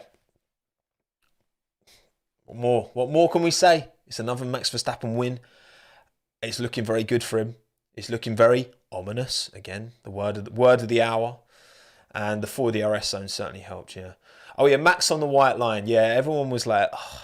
Actually, we were doing the Last Lap podcast, and then producer Lewis, he was like, oh, something, I've sent you something on Twitter, and it was like, people like, you see Max pull into his grid box, and then he moves forward again a little bit. I'm not really sure why. Maybe he was like, oh, I think I can go a bit further forward, and he could, and he was fine, because his car was not, the contact patch of the car wasn't outside of the white lines. He was on the line. I don't actually know. I don't know if anyone clarified. If part of the contact patch of the wheel had been outside of the white line, say the contact patch of the wheel, half of it was outside the white line at the front and half of it was on the white line, would that have been a penalty? Maybe. Basically, it was incredibly fine margin. Granted, it was super fine margin, but he was okay. Sam Collins says I believe Sam Collins whenever he talks, Ben. Sam Collins, any contact outside would have been a penalty. Yes, so he was a mad close. He was like crazy close to getting a penalty. In fact, let me, for all you video, mate, this podcast is going to go on for like almost 2 hours, man. I honestly, I waffle so much, don't I? Why does Twitter keep telling me I'm going to lose my blue check? I thought they changed it so that you can't tell if I could get Twitter blue low key and no one would know. Maybe I'll give it a go. See if there's any value in it for me. Yeah, let me copy. Let me paste this on here. Would that work? No. Okay. Let me save it. Right, I'm just gonna get the image up on screen. Sorry, audio only listeners. I apologise. Normal service will be resumed very soon. Here we go. Boom. Right. So here's the image of. Yeah. So it's close. It's close, but it's not quite Carlin. Don't. Oh yeah, I know. It's annoying, isn't it? It is annoying. But yeah, it's close, but it's fine. It's close, but it's fine. That basically, which would obviously that would have been mad if it had been given what he would have got a 5 second, 5 second for that, wouldn't he? So that would have dropped him right down into I don't know, probably P6, P7, that kind of yeah. I mean, from a championship point of view, it's a shame, but it was very close. And look, Max deserved the win. Red Bull deserved the win. Like let's not get it twisted. Unreal car, unreal driver. There you go. So yeah. Well, look, it was, to be fair, you know, when I first saw it, I was like, because you never usually see, I mean, maybe we do, maybe we just don't see pictures of it, and it's highlighted because it's Max at the front, right? I feel like very rarely do we see like a car's wheels being on that line. Maybe I'm wrong, but I feel like that is quite unusual. So people are gonna like, oh my God, what is this? Especially if it's for a potential race win. So I get people drawing attention to it, and it was certainly a bit like, oh, blimey, that is close. He's on the line, but there you go. There you go. Right, okay, cool. And then, yeah, Checo, I've already kind of talked about Checo, haven't I? Hard to really rank it.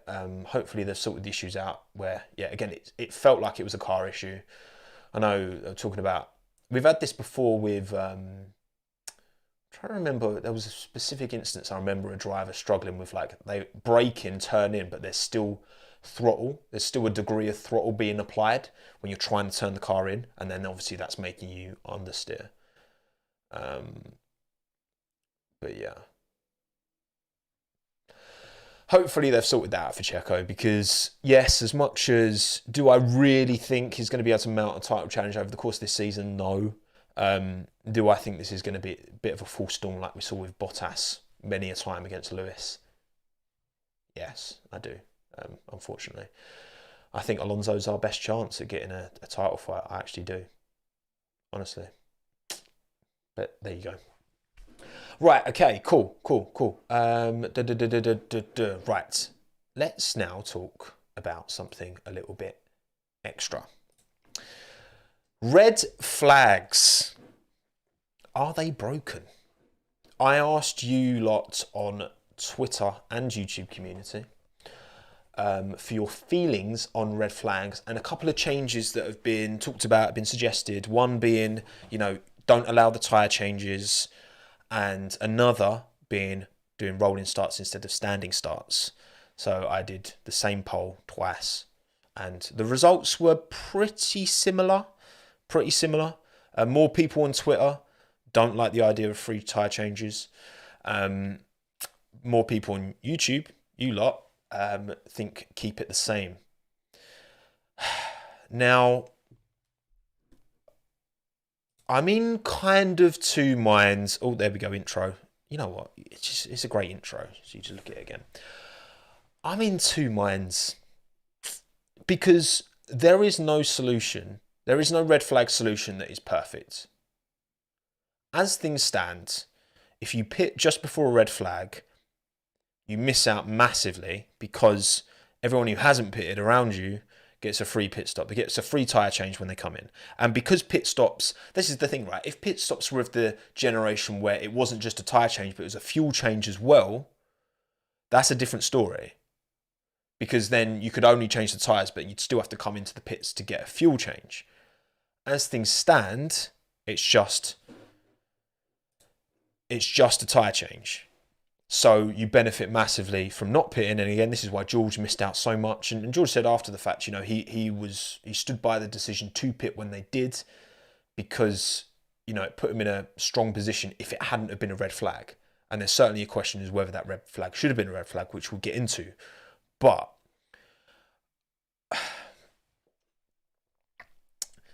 it's a tricky one, because then if you don't allow changing of tyres during a red flag, there's a couple of things, and people have mentioned this: punctures. So say there's an incident and there's debris on the track, and you drive through it, just like leisurely speed, and then you pick up debris, damage, whatever to your tyres, because there's been an incident that's generated a red flag, which often means that there's debris on the track, because that's one of the many reasons you bring out a red flag is because of a lot of debris. Then what do? You pull into the pits, you've got damaged tyres that you would then have to restart the race on those damaged tyres, which could be dangerous. Then you could say, okay, well, then you get a free tyre change, but then you have to go to the back. But then it's like, okay, well, how do you manage that order? That seems somewhat unfair. And then also kind of, if you don't allow changing of the tyres, then what if someone has decided to kind of go long, and then they've built up a big gap, they've built up a 20-second gap by not pitting, and then red flag comes out, and then they're not allowed to change their tyres still, so that when they do change their tyres, there's now a tiny gap, and they lose out loads of positions. It's difficult. There's not one solution that ticks every box. And thank you, Max Springer, for the $5. On red flags, order on the restart should be the same as when it went. Order on the restart should be the same as it was when the safety car or yellow flag preceding the red flag came out. It's an interesting one, actually. I haven't heard that one, Max. So, because typically, obviously, you get a red flag. Sometimes you get a red flag straight away because it's blatantly obvious that that's a red flag. Mick Schumacher ripping his car in half in Monaco, for example. There was like minimal yellow flag between, you see that chassis split in half, and it's like, well, that's a red flag. Because there's loads of damage, there's loads of debris, there's loads of damage to the barriers as well, which is, an even bigger thing. This is why sometimes quite innocuous looking incidents can cause a red flag, because, especially at corners that you often see crashes, you have to repair these barriers and repair them properly to a proper standard so that it can take another impact into them. Now, obviously, yeah, Max's point is you change the order to what it was as soon as that incident happened, regardless of whether someone came in for a cheap pit stop. Could be a potential solution. That's certainly got, some merit to it, for sure. And it's, thank you, Lucas, as well, for gifting a membership. Appreciate that. I think that, I tweeted yesterday that I felt like no tyre changes and a roll-in start, because part of the problem with doing a standing restart is tyre temp, especially towards the end of a race. Drivers are going to be more risky. But then again, I say that's on them. That's the driver's responsibility to not drive like a knob when they've got no tyre temperature. But the more I think about it, I see the cons to not allowing the free tyre change. I do see those cons. Now, again, maybe the solution is to change the order back to, once that incident occurred, what was the order when that incident occurred? But then obviously you're still getting people who have done a cheap tyre change, like George Russell did, for example. So say you have it like that. George Russell's leading the race.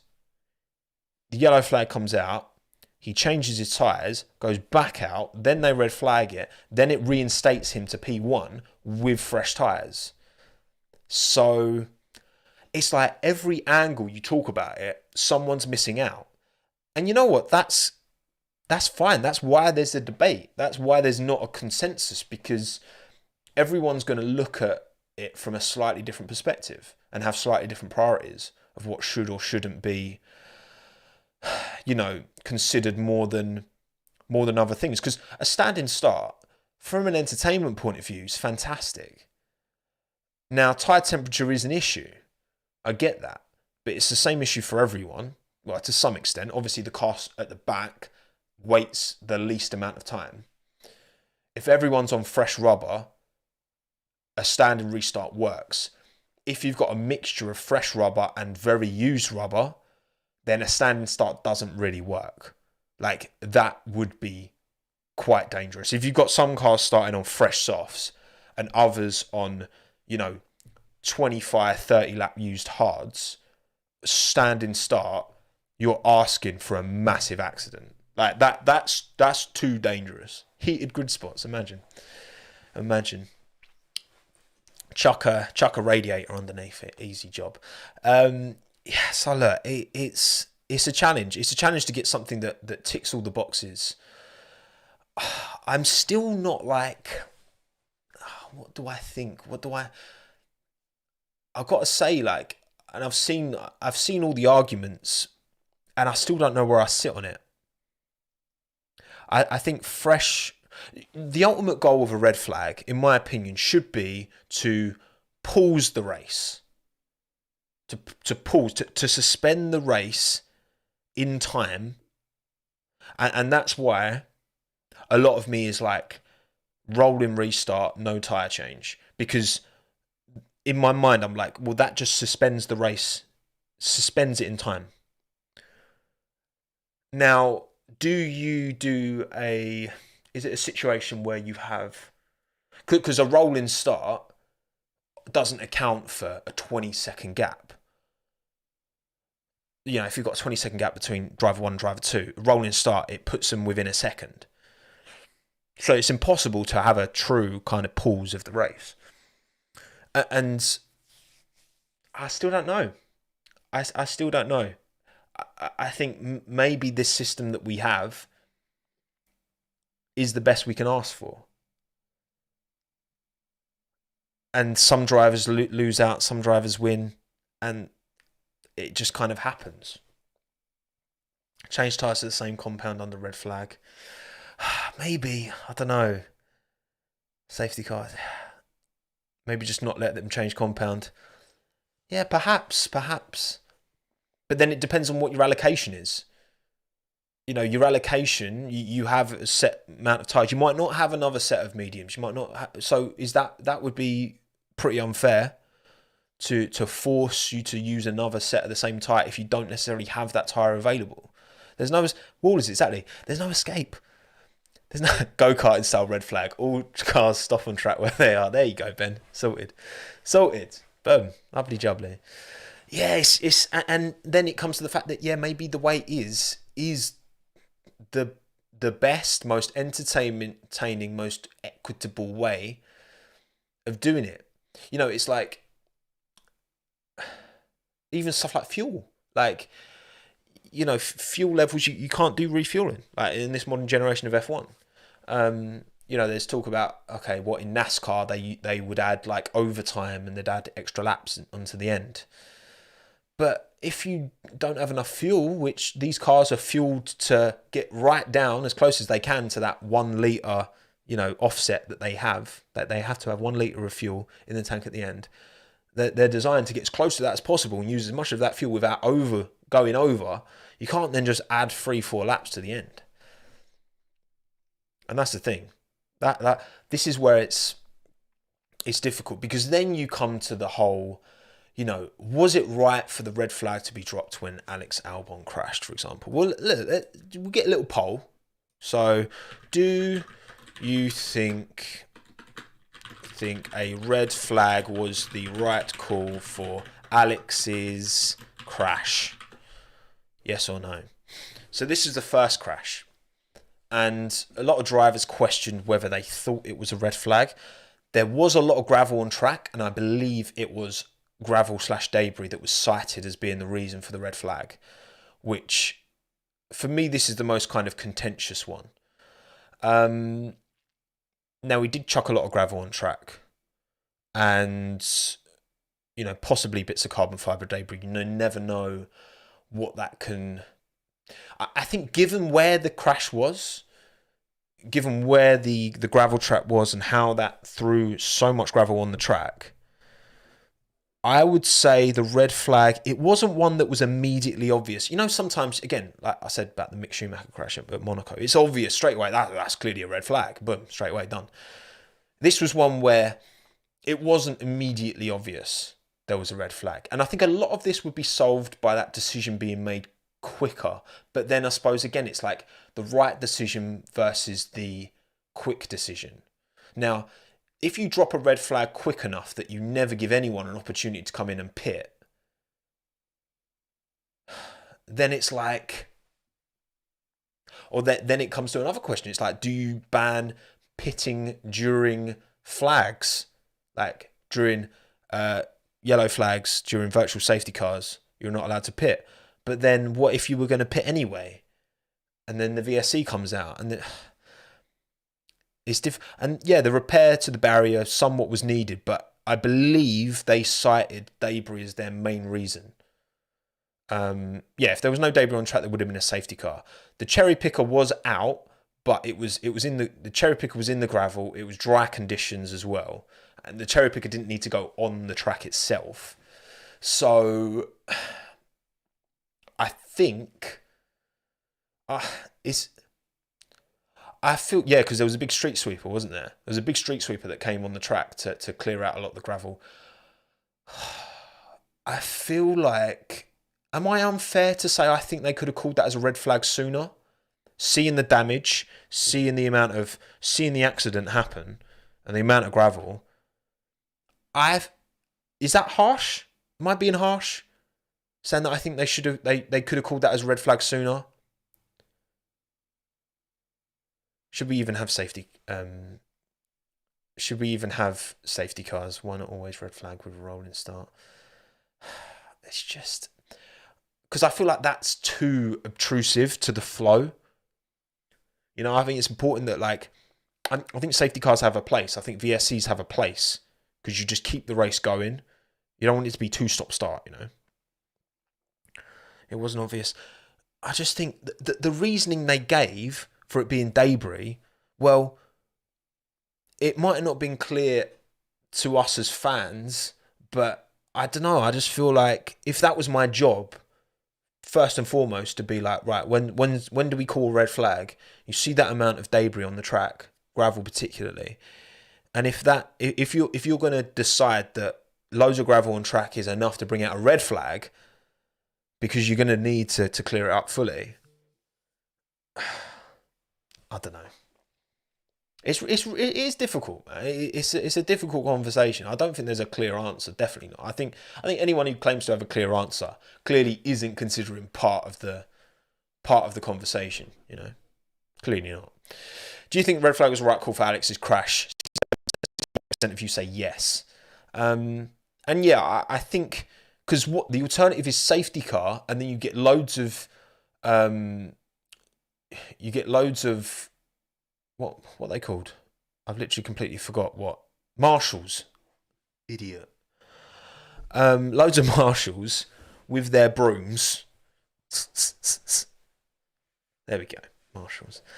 I just lagged in real life. Yeah, I did. I can't blame the stream for that one. You get loads of marshals with brooms just to sweep it all up, right? Which, again, you've got marshals on track. You've got the cars behind the safety car. Yes. How efficient is that? Is the red flag a better choice? Maybe.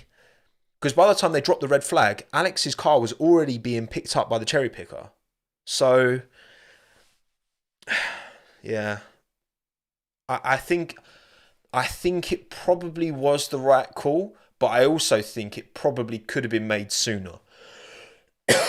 And the sooner a red flag drops, the sooner... Because, look, in an ideal world, the red flag drops before anyone can make a tactical pit stop and then to lose out. And then part of this problem's kind of alleviated. Because then no one's benefited unfairly. But sport's not always fair. Sport's rarely fair. So, that one, fair. Okay, cool. K-Mag then. Was Was that's the wrong thing. That was Q&A. Was the red flag for K-Mag's crash fair? So most of you thought Alex's was fair, bringing out the red flag. Not all, but not a massive, majority though. Like 2/3 of you, less than 2/3 of you thought the Alex one was fair. K-Mag's was somewhat similar because you had a lot of debris. It's a big hit. It's like a high-speed hit. That rear tyre just disintegrates. It takes a lot of force to rip a rim into pieces. Debris everywhere. Some debris went over the fence again. Caught a fan on the arm, which is not what you want to see. And yeah, so again, I think the red flag for K-Mags, again, the alternative is safety cars potentially picking up debris whilst they're in the process of cleaning the track, so then waiting for everyone to catch. Because you'd have to, before you let marshals on the track, you would have to wait until all the cars have bunched up, because you can't have it where, you've got a car right at the back that's going like the clappers to try and catch up to the back of the queue, and then there's people brooming up the track. Like, you'd need to coordinate that in such a way. So again, I can see why from simplicity point of view, you would drop a red flag. I get it, because then you just, okay, let's just take all the cars off the track. You can take as long as you need to clear the track and then put them back out. Boom. And then that's where the whole, because the difference between a red flag and a safety car isn't just that it takes the cars off track, but it's also that it does a standing restart. Whereas you don't get a standing restart after a safety car. So then that's where there's a question there. So much of it, I don't have the answers necessarily. I just think it's important to try and like understand every point of view to then come to a conclusion that you can stand by. And right now, I don't really have a conclusion I can stand by. This is the problem. I don't have the answers. I ain't got the answers. 60% of you saying that it is fair that K-Mag's crash brought out a red flag. Yeah, and I'm inclined to, again, I probably would say yes, because it neutralizes, it takes cars off track, and there was a lot of debris. Does it feel like we're more gung-ho with red flags these days than we used to be? Yeah, it does feel like that. But then, is that a bad thing? I don't know, because I think there's a lot of an assumption here that these red flags are coming out so quickly. I mean, I'm not even going to poll you about the Alpine shunts, whether that was a red flag. That was obviously a red flag. 2 cars written off, debris everywhere. Yeah, come on, clear as day. I'm not even going to poll you on that one. But when it comes to how often we see these red flags to finish under green flag conditions, it's a difficult one, isn't it? Because I'm going to poll you again. Are you fundamentally against ending a race under the safety car? Are you fundamentally against ending the race under safety car? Because yes, we saw that Monza last year when Ricciardo broke down. It was a shame for that one to end under a safety car. This one ended under a safety car, and it was like, ugh. And we've had some like really exciting sprints. Azerbaijan 2021 when Lewis's did the old brake magic and went straight on. That was a quality little scrap. Last couple of laps. The thing is, it's when we don't have refueling and we don't have any concessions for refueling. Like, unless if you're gonna red flag right at the end and then you give everyone an extra few litres of fuel, I don't know, top them all up when they're red flagged at the side, and then you add another an extra lap. Like, I think we all obviously, everyone obviously wants to see the race end under green flag conditions. No one's like, oh yeah, safety car, safety. Like, no, well, and maybe they are. Maybe Lawrence is, when he sees his Aston Martin safety car, is like, Aston Martin.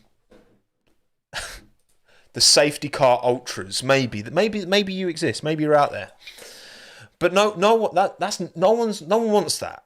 No one wants that, obviously, right? But it's what's this, like? Are we willing to accept that sometimes races will end under safety car in motorsport? Because NASCAR, they have overtime, but then they just top the cars up with fuel. So we would have to then do that to accommodate. You know, if you top up every car with the same amount of fuel, then, okay, fine. Maybe that's a solution. Maybe that is a solution, because, you know, I don't think that's too artificial, because it's the same rules for everyone, and you're just extending the race because of crashes that happened and track clearance, and, you know, the time it takes. Some instances get cleared really quickly. It depends on the track and how close they are to a marshal's post. Sometimes there's a big shunt and it gets cleared really quickly. Sometimes there's a shunt that happens, you know, in a really isolated location. It takes 6-7 laps to clear. So I think the sport could do more to take control of the situation.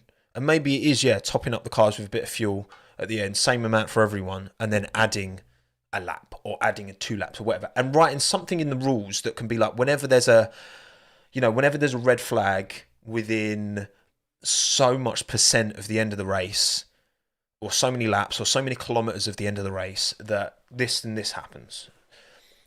These rules don't exist in nature. You know, it wasn't Adam and Eve and Charlie Whiting, rest in peace, with the rules of F1.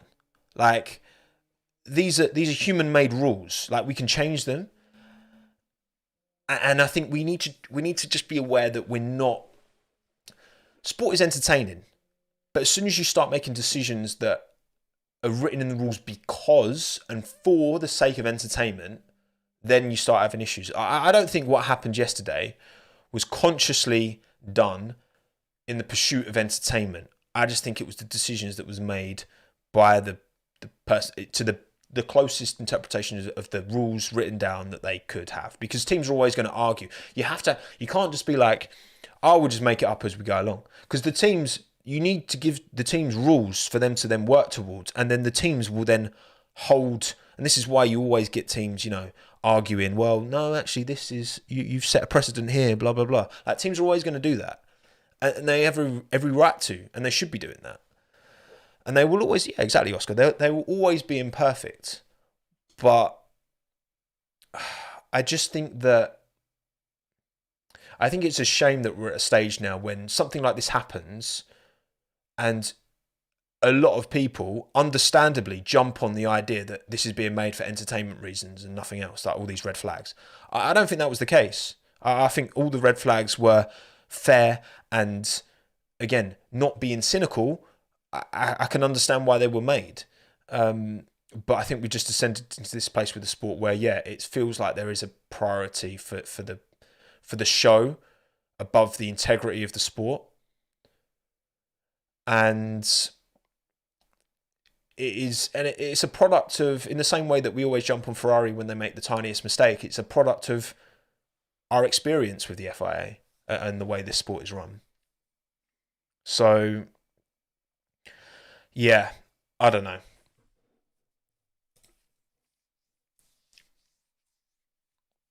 I'm not fundamentally against it, but I think the sport could do more to, again, avoid ending under safety car, but in a way that can be managed, and there's time, and you're not like rushing, because so much of what made Abu Dhabi 21 an absolute nonsense was because it was a rush. Everything was rushed, and it was like, oh god, what did we maybe let these cars no, we shouldn't be doing that. Like, that shouldn't be the case. Like, you should be able to take as long as you need to make the right decision, not the quick decision, not the... All we can say is that we just got to hope that instances like this mean that going forwards, there is, we see less of these kind of instances, and there is learning. As long as there's learning, I can forgive. I can forgive. But if there's not learning, I cannot forgive. But what do you think? I don't know. Right, I've been chatting to you lot for over 2 hours now. Wow. I am a real waffler, aren't I? But there you go. There's still like over 1,500 of you here. Thank you all for coming. Appreciate you all taking the time. As you stay to the end, I'll go get Minton. Okay, I'll go get Minton. You deserve a bit of sausage, dog. All right, you deserve a bit of miniature sausage. BRB. Minton.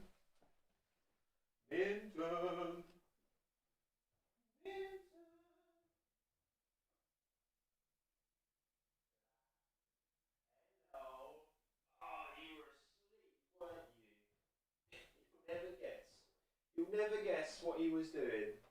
He was sleeping. Minton, that's so out of character for you to sleep. It's so out of character. Here he is.